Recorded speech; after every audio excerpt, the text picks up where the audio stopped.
auzu billahi mina seytaani rajim bismillahi rahmaani rahim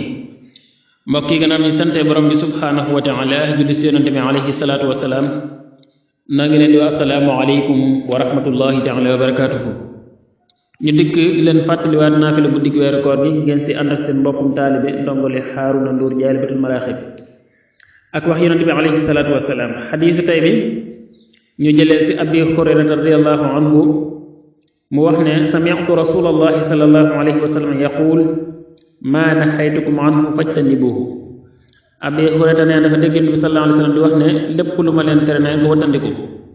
wa maa amartukum bihi faatu minhu mastata'tum waaye tamit lépp loo xam ne diggal naa leen ko rek na ngeen si def seen këm kàttan mu ne fa innama ahlaka allazina min qablikum kasratu masailihim wa ixtilaafuhum ala anbiyaihim nee na alakoon nañ ñi leen fi jiitu te dara waral ñu alak leen dul seen laajte yu bëri ak wuute gi ñu wuute woon ak seeni yonente ko yonent bi sallallahu alayhi wa sallam loolu la bañal xeetam ba teel leen a wax ne lépp lu ma leen tere na ngeen ko wattandiku waaye lu ma leen digal tamit na ngeen si daal di def seen kem kàttan kon mbokk yi tey la guddik ñaar fukkeel ak ñaar ku ci julli ñaari rakka bu ci nekk fatiha benn yoon ak sabi isma ak ina anzalnaahu ak qul huwa allahu ahad ak falaqi ak naasi lu si nekk ñetti yoon yàlla dana ko tabaxal ci àjjana juróom-ñaar fukki dëkk yoo xam ne bu ci nekk junney njënd dana ca nekk njënd lu ci nekk junney néeg dana ca nekk yoo xam ne wurus ak xaalis lay doon néeg bu ci nekk junney lal dana ca nekk